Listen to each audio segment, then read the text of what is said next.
Hi, everybody. Thank you for coming today. This is our first webinar after releasing Grammarchops. So it's been in beta for a long time, but it's finally out in the world. People can buy it for the ACT and the SAT. So today what I want to talk about is just why you would want Grammarchops at all. And then also how a student uses it, how a tutor uses it, and then we'll get into some more of the details, like what type of questions show up, how they're categorized. And for that portion, Dave Lynch will be answering all the questions because he is the question master for Grammarchops. And for those of you who don't know Dave, I will introduce you. Actually, Dave, maybe you can say hello so the camera pops over to you. Hello, yes. I'm very happy to join you all today. Happy Halloween. Happy. Okay, so let's start with what is the point of Grammarchops? Why would you?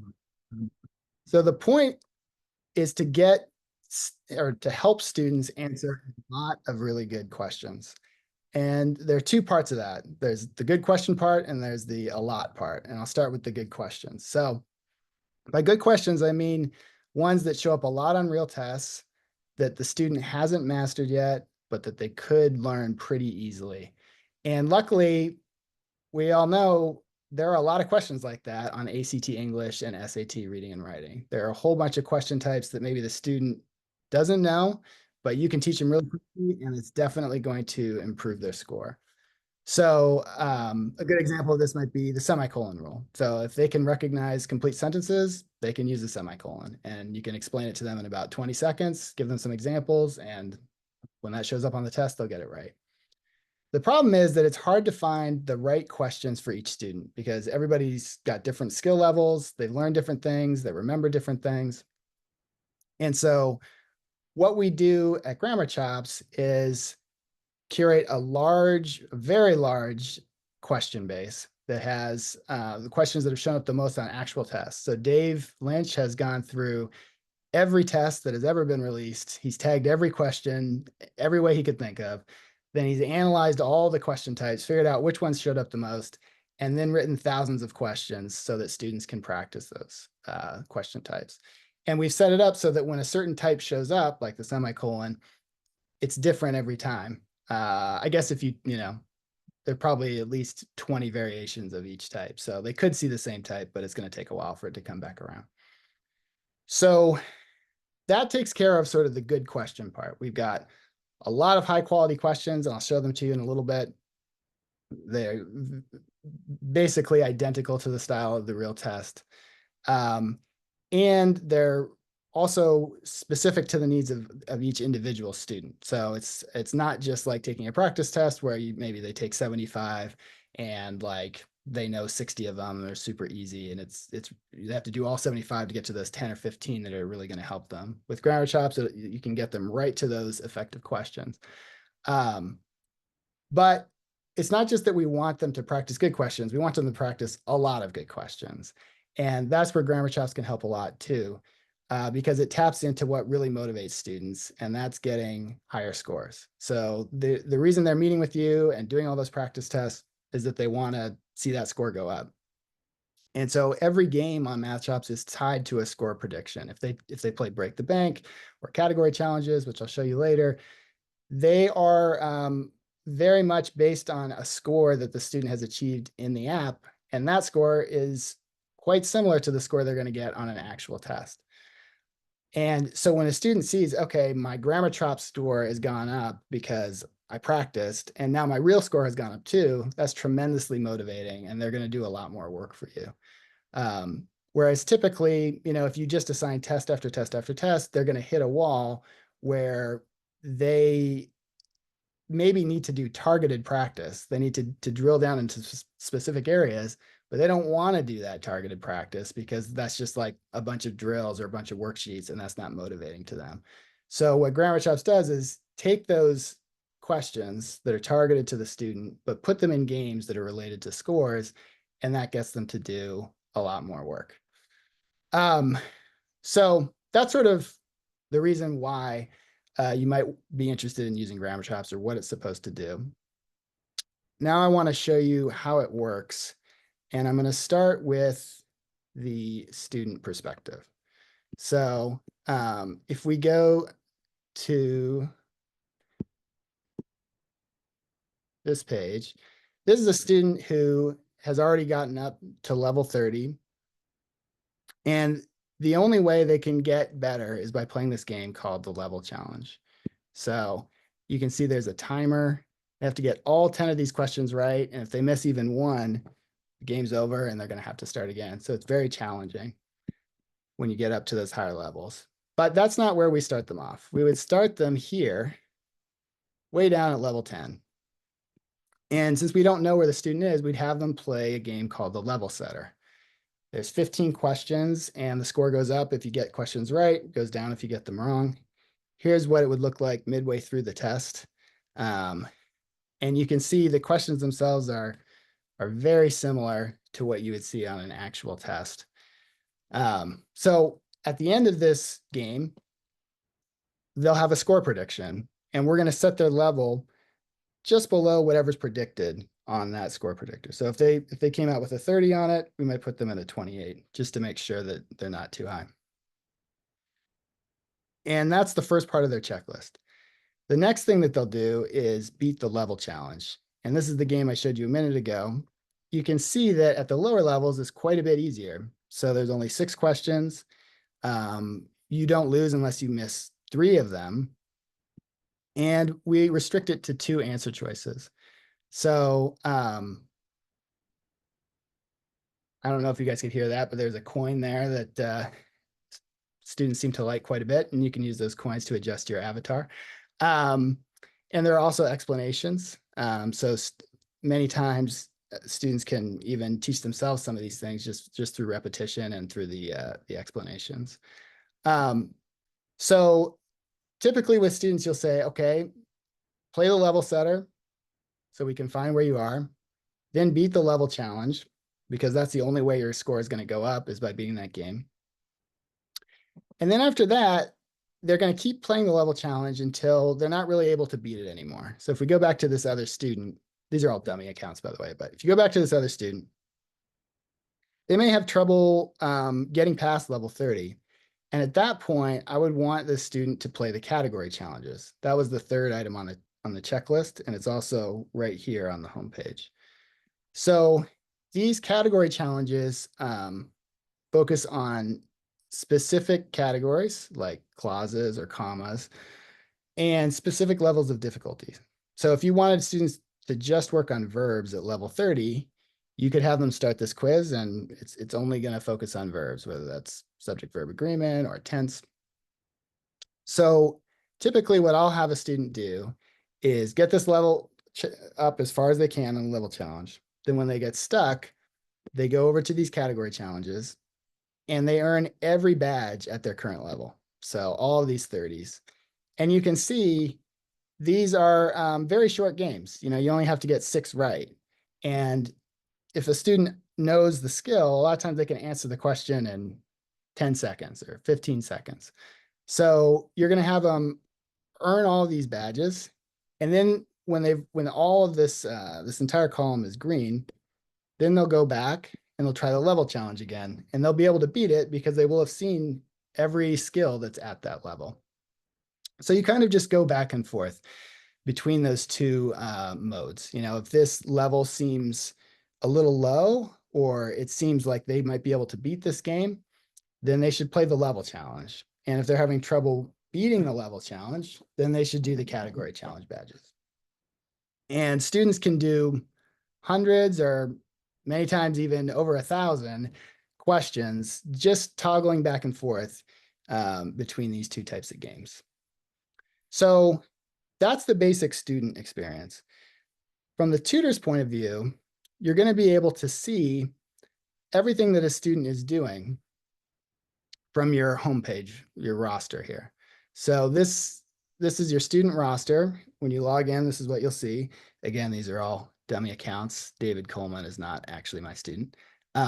So we're going to look at this one. And let's say that we were going to meet today. I could see that he was maybe doing a question during a school period or just bored during class and I don't know, answering Blue Lagoon questions here. So I can see everything that he did. I have the timestamp. I know what game he was playing. And so when we meet, what I'll do is have the student share his screen. So we're back in a student account here, and I'll say, go to your analyze page. And you'll see this is the same page that we just saw on your roster with the same questions. So we'll go through and we'll look for the red questions. Those are the ones that they got wrong. And I'll usually have the student lead this process. So I'll say, how are you thinking about this one? A lot of the time they'll say, oh, I get it. And they'll explain what the rule is. But if they don't know the rule, then you can go over that with them. And so you review everything that's on this page, anything that's red. I don't know if there are any yellows here. Oh, here's a yellow. That means they ran out of time, which doesn't happen as much on the grammar side. But and then when you've reviewed everything, you go back and you set a goal for the next week. So if you're able to do this, if you're able to keep up this routine, students will do a lot of work for you. But there are two crucial components to what I just described. And if you don't do them, students probably won't do any work for you. So the first is that you have to assign something every week. I will usually assign either the level challenge or the category challenge badges. But you have to assign something, and it has to be a real assignment. It can't be like, oh, if you're kind of bored or you want to check this out, you might like this, you might find it fun. Like it can't be presented as optional. It has to be an actual assignment. That's the first thing. And then the second thing is that you have to check on it. So, if you ever had music lessons or every other kind of lesson, that I used to have trumpet lessons, if someone would assign a certain scale or a certain etude or something, and I didn't practice it, the whole lesson I was kind of like, oh, I hope he doesn't ask me about the etude. And if he didn't ask me about the etude, well, then I'm not going to practice it next week either because he's not going to ask me about it. But if I know, okay, every single thing he assigns, he's going to ask me about it, then at the very least, there's going to be that awkward moment where they say, oh, I actually didn't have time for it this week, which is fine. But that's when I would actually just step in and do some of the games with them because a lot of times they just don't feel comfortable with how to use it. And so you could just play the level challenge with them or do a category challenge. It's also a good opportunity to play some of these other games. So one is Diamond Dash. And this is sort of a Jeopardy style game where you can pick questions from different categories. And the more points they're worth, the harder they are. Let's see. So what do we see? I've relied. I hope this is right. It's wrong. So then we go and we look through here and they can check it, had relied. And sometimes in the lesson, I like to do Diamond Dash and Break the Bank because I can help them with it or I can let them miss it if they want. But you don't have to worry about messing up like the score prediction. So like if I ever have them do a game like this, I would never help them at all because you don't want them to get a score that's out of whack with their actual level.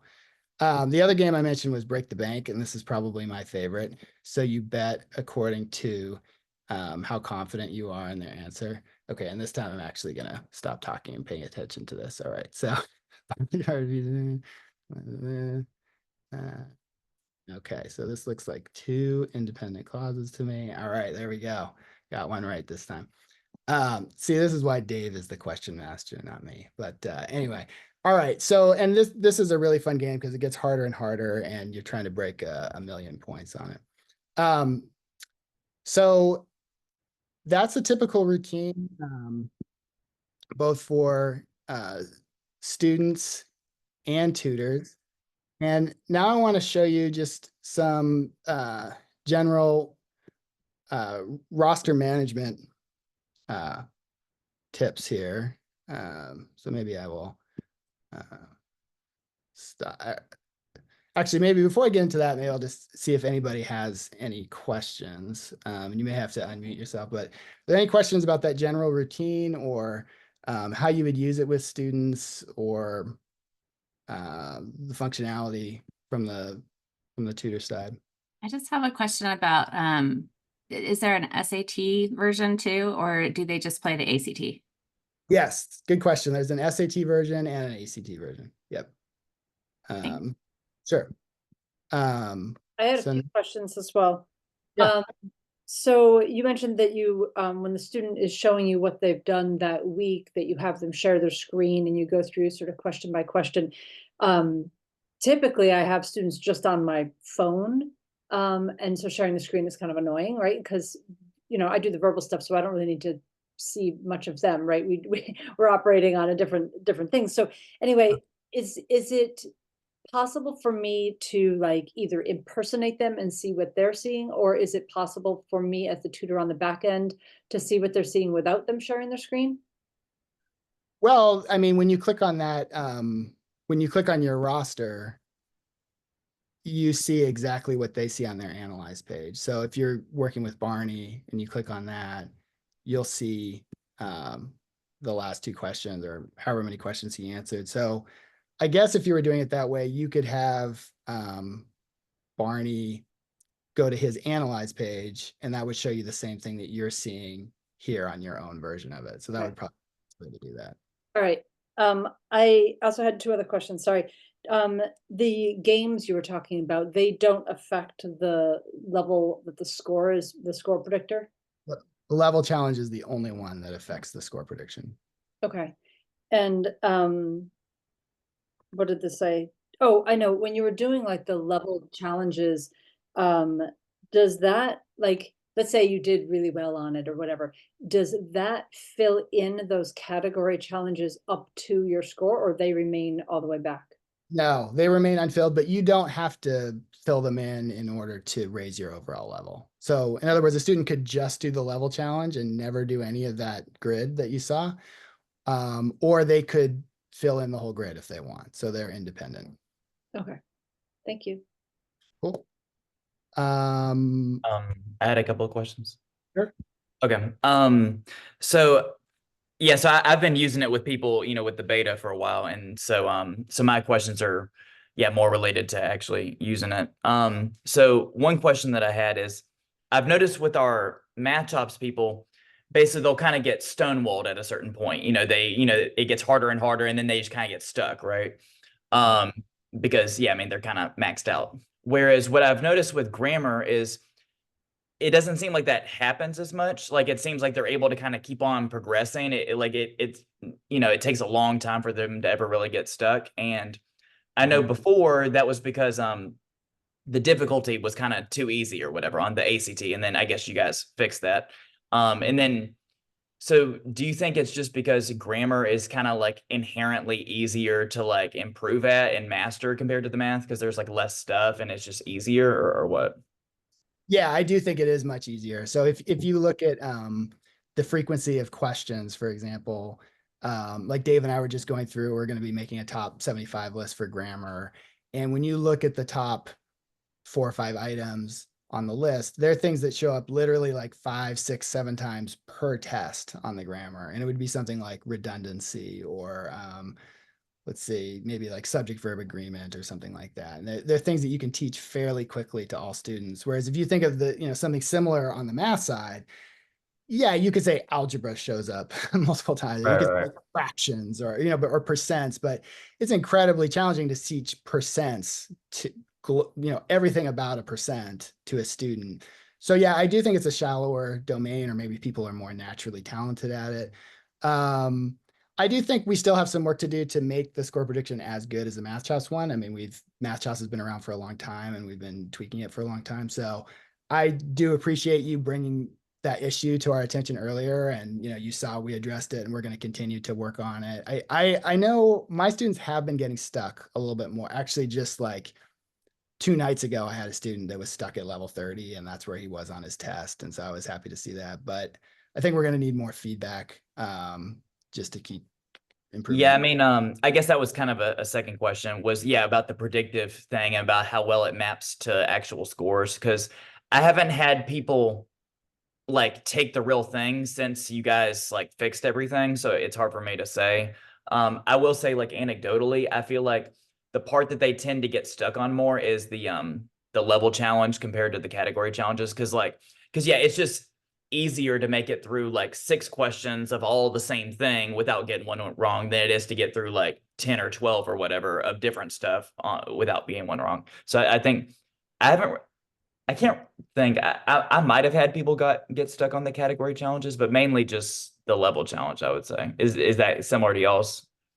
Yeah, and that's partially by design. Like we do want them to kind of, if someone's stuck at level 30, let's say, or stuck at level 650 on the SAT, like before we had the category challenges, students would get very frustrated because they were basically just stuck and they had no ladder to climb, to get past. If you say like, well, let's just go one by one, just earn all 6, in the case of Grammarchops, even if those are individually easy, by the time they've completed it, they really have seen all the material that's going to be on that level challenge. So, I mean, it'll be in different forms, but yeah. Right. I guess what I've run into is, I mean, I'm not saying this is that is big of a deal, but like I've had it happen where like they'll pass like every single category challenge at a certain level. And on math, once they do that, like they can pass it, right? But then I'll have people where they'll do all the category challenges for grammar and then they'll still fail a few times on the level challenge just because I don't know, I guess it's just harder for them. But or it's more punishing or something. Yeah. So I don't know if that means that the category challenges are too easy or that the level challenge is just by design harder or what, but Supposed to be, if anything, the category challenges should be a little harder. So I don't know. We can take a look at that. I haven't noticed that with my own students, but that's something I'll keep an eye out for. and then the last question I had is I know you guys had talked about adding transitions. So do you know what the scoop is on that? Yeah, so Dave and I were just talking about that right before everybody else joined. But yeah, It's very close. It's very close. Okay. Yeah, we're basically in the review process or very close to that. What would you say, Dave? I don't know. Most of them have been written. Now we want to kind of do a second pass to make sure there aren't mistakes, and then they'll go into. Mm-hmm. And that'll be for SAT and ACT or just SAT or what? For both, yeah. Mm-hmm. The big difference for the transitions for the SAT versus the ACT will be for the ACT questions, there will be some that offer just no transition word at all. And the SAT, that's not really an option, but otherwise that'll be a lot of overlap between them. Or I guess another thing that I've also noticed, I mean, I haven't looked as, a granular as you have, but I feel like on the SAT, I feel like a lot of times they're longer where like they also have to like, I have a lot of people where they'll get it wrong and they know the word, but just because they're like skimming, almost like reading comprehension, like they have a reading comprehension problem. Whereas I feel like on ACT, it's more like just the 2 sentences. Does that match what you're seeing? Yeah, I think that's true in the style of different transition words. There's kind of a broader range that I think show up on the ACT, kind of like weirder ones and ones that you wouldn't normally think of as transition words or phrases, but just more like, I don't know, storytelling phrases. To be honest, we've mostly kind of lumped a lot of those together, and the amount of like reading comprehension that you need to do is more driven by the difficulty level versus which test you're on. So for the lower level difficulty ones, it might just be 2 shorter sentences, where for the higher level difficulty ones, it might be like literally more of a paragraph, and there's a lot more information to because I've seen that, like, I guess on ACT, it seems like, because I used to tell people, yeah, like just read the sentence and then the sentence before, and it basically just, as long as they do that and they know the word, they're good. But like a lot of times with these SAT ones, it seems like it's like, yeah, like 4 or 5 sentences, and like you have to like the clue is like way down at the end, and like yeah. So you've noticed that also. Mm-hmm. Yeah, and that's gonna be built in, or just like on the harder ones, basically. Okay. On the harder ones, yeah. Mm-hmm. Yeah, and Dave, maybe you could talk a little bit more about just general differences between what's in the SAT question base and the ACT question base. Yeah, sure. So there is a lot of overlap, and I think that's especially true because there's this mix of trying to replicate actual questions versus also having some questions that just test foundational skills almost in a more stripped down way. And so you might have a particular comma issue, and we'll just like test that comma issue almost in a vacuum. But the way that it could be manifested on either the SAT or the ACT could be different, but like on the lower level, easier questions, we might just present like the more stripped down version of it. So in that case, you'll there's going to be questions that are used for both. But some of the notable differences would be like when it comes to verbs, the ACT is mostly about verb tense and verb agreement, and also things like irregular verb conjugation. SAT doesn't really test the verb conjugation stuff, but they do more often put like infinitives in the list of verbs. So it's not just tense and agreement, but also just like using the right verb form. So that's one difference. In terms of like the pronouns and possessives, the ACT they like to test the who, whom difference. And I haven't really seen that on the SAT, at least not commonly. A few other things like parallelism in a list, we put that in like the phrases category.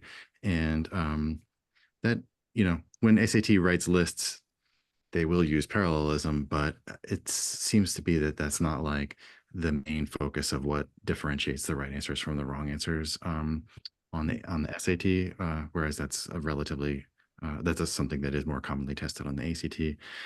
And a few other things. I don't know. I have a little list, but it's I oh, know we have yeah. that comma, however one, where it's like, Yeah. So right, like putting the semicolon after the however, and yeah, that's an SAT special that really makes a lot of people cry, which is not so much on the ACT. So we might have I forget if we included a couple of those on the ACT material, but that's like much more heavily tested on the SAT material. Yeah. Yeah, and I'll say, I mean, I think there's some people here who can attest, like we're super responsive. So if there is, if you're concerned that you're not seeing a certain problem type, or you think something's overrepresented, or like we're talking about score prediction, one great thing about Grammarchops and MathChops also is that we can continually improve it and update it. It's not like a book that's just out there and we're not going to touch it for another year or something. So definitely email us or message us on Facebook or whatever, and let us know if you have any suggestions.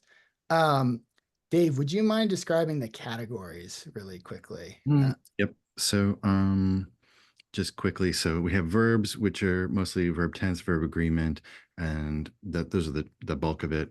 But there could be things like irregular verb conjugation, could have versus could of, and like infinitives or like verb form type things. Next category would be like pronouns and possessives. These are kind of lumped together. So that would include the different versions of its and their. It would also include like whether something is plural or possessive. So a lot of apostrophe use. And then other things related to pronouns like number agreement or case, and the who, whom thing, that would all be pronouns and possessives. The two big categories that are kind of like related to what I used to call like sentence structure would be clauses and phrases.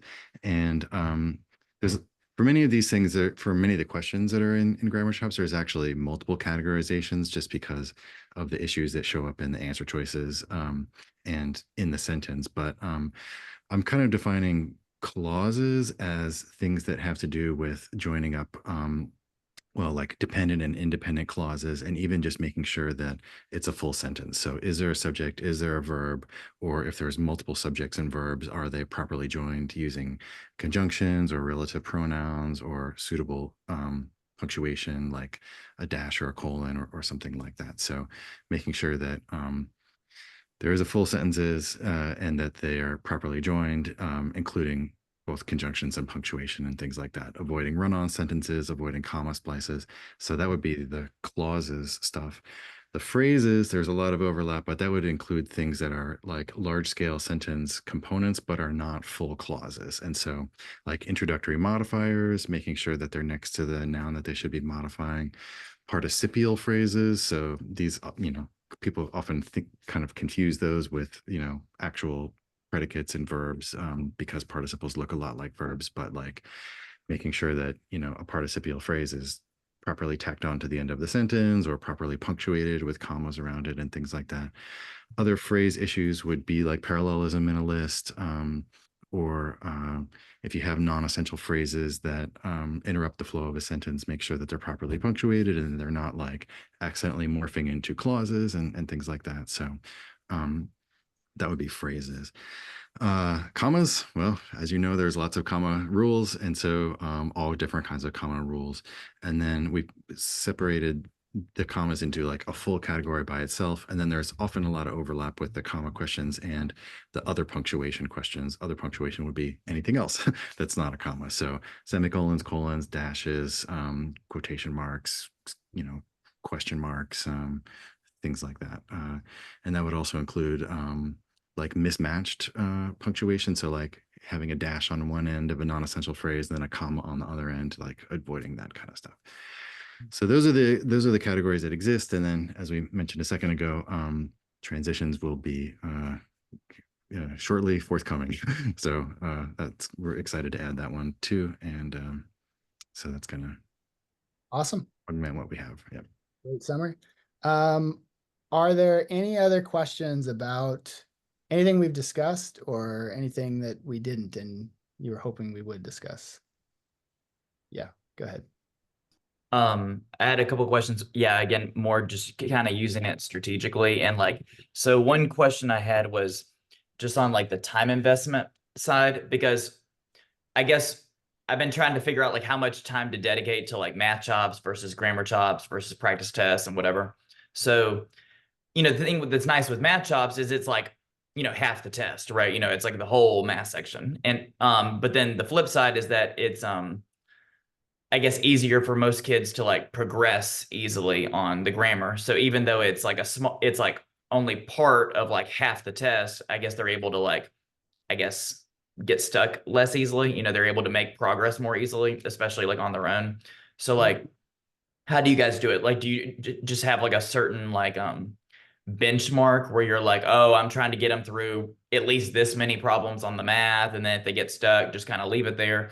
Like, I guess what I'm saying, like, I guess like let's say for math, usually what happens is they'll kind of make easy gains and then they'll kind of hit a stone wall. And then at that point, you can either just kind of like leave it alone or like grind it out, like, problem by problem, and where you kind of have to help them a lot. And I guess my question is like, how do you handle it once they start like running out of steam, and like how much time do you invest with math chops versus grammar chops? Mhm. Well, so in general, if math chops or grammar chops is below the practice test scores that they're getting, then I'm going to want them to do that for homework. So if they're getting, a 28 on ACT English and grammar chops is at a 20 or something, then that's just going to be part of the homework every week. If grammar chops has kind of outstripped the practice test, they're up to like 740 on or I guess it would be 750 on grammar chops, but their reading and writing score is much lower, mostly because of the reading, then I might assign less of that, or that might be kind of like at the bottom of the list of things for them to do for that week. So that's kind of how I prioritize it. I usually will put a math chops or grammar chops assignment every week, just because it's kind of, maybe this is a funny way to think about it, but a lot of times it's just free work that they're going to do for me. So it's like, I'm going to assign a practice test. I'm going to assign targeted practice for everything that's on the test, and I will also include math chops and grammar chops. And it really kind of depends on the student, how much time we spend during the session or how central that is to their homework. I don't think with grammar chops, well, depends. Like I had a student where, guy had a family tragedy. She was out for a month. Now she's back. Kind of want to get her back up to speed. There's only, as 6 blue books. I don't want her just like, taking a blue book right away. I know that grammar's her weak part on the verbal side. So this week I am only giving her math chops and grammar chops. But there are other students where they are very eagerly, they've done 1,000 questions in each, and they're doing really well on those and not quite as well on the practice test. And for them, I would do redos and some other exercises like that. So I'm not, yeah, You go ahead. kind of just like wing it and kind of customize it with each student, you think? Yeah, I like the second characterization better than the first, but yeah, Yeah. but they're both accurate. Yeah. Right. And then I guess my other question is, So I'm sure like most people are using it in a private tutoring setting.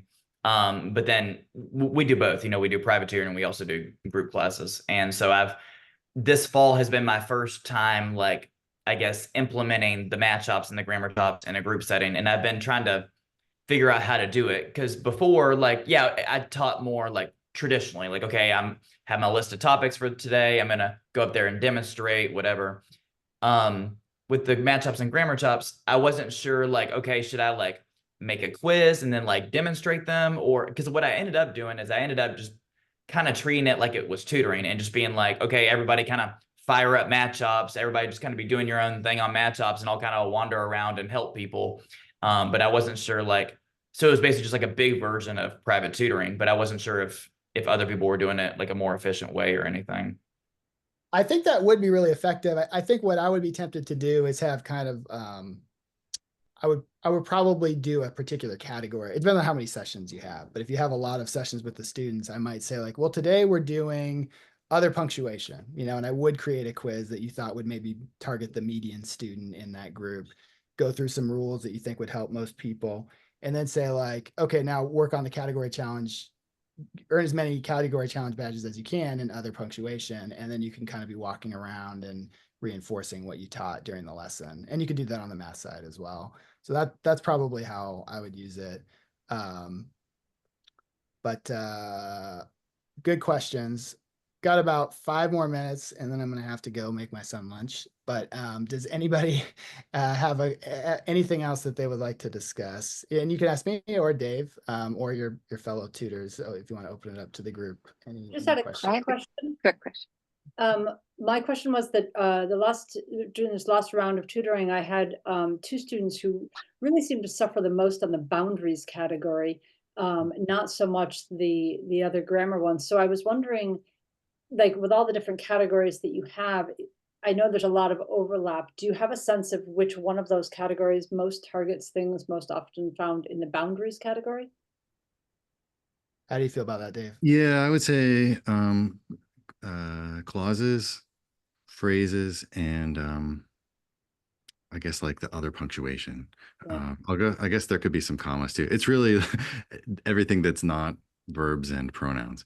Right. But like the boundaries questions, the way that they're written on the SAT to me are about joining up large scale sentence components.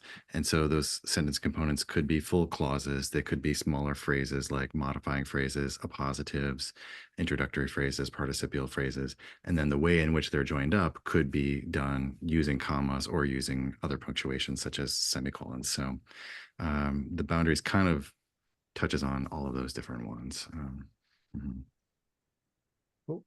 I think there was one other question, or I heard somebody. Yeah. I have a quick question.